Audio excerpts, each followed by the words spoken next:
Sciences Po. Ladies and gentlemen, it is a great pleasure for me, it is a privilege to be with you this afternoon for the opening of this second distinguished KFAS Sciences Po conference, which, as we're just told, will be focusing on the ties between Europe on the one hand, the Middle East and North Africa on the other, and on the question of how we can build bridges between those regions in order to map what we hope will be a better future. Basically, a number of conflicts has been created but never solved. The world has changed because we are very, very late in finding a structure for this relationship.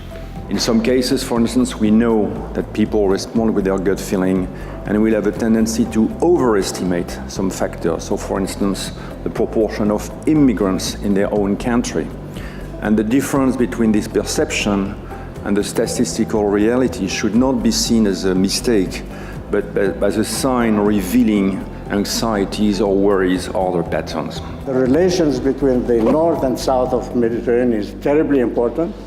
It is taking place, but it is taking place between governments. 31% of women are only taking part in the labor market in the MENA region compared to 61% in the OECD world.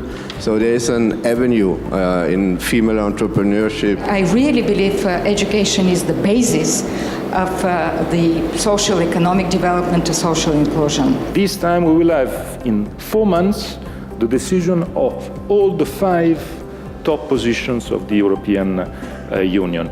Without a clear political landscape, so it would be a very interesting year. Nous avions donc la chance d'avoir 3 anciens ministres des Affaires étrangères, des gens qui ont joué un rôle important, un rôle dans le concret, et donc ça complète évidemment les explications des experts. It was a great opportunity for the scholars to show their research, but also for us as participants to ask questions and hear the comments from the scholars. And it's been a really great experience. The quality of keynote speakers at Sciences Po in comparison with where I'm from is just a step above. It was pretty kind of educational and insightful. I think the biggest takeaway for me was that you can't forget about history, and you can't forget to talk objectively about someone who you don't understand. You can't otherize them. D'un point de vue culturel, quelles peuvent être les dynamiques dans les zones, surtout par rapport à l'aide internationale qui peut leur être accordée, et avec les récents problèmes d'ordre de destruction du patrimoine qu'il y a eu au Moyen-Orient. This type of exchange is important for creating a baseline and trying to understand, well, how do people in Arab societies view us? How do we view them?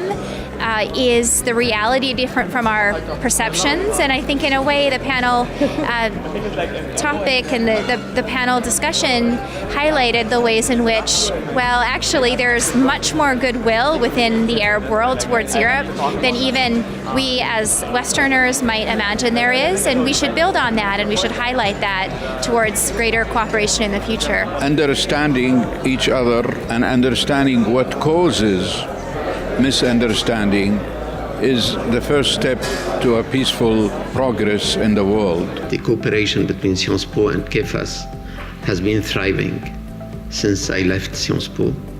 And I think this is a model in cooperation between Sciences Po and other institutions of high value. We should learn a lot of modesty.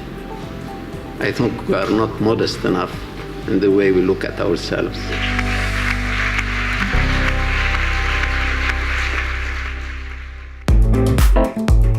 Sciences Po.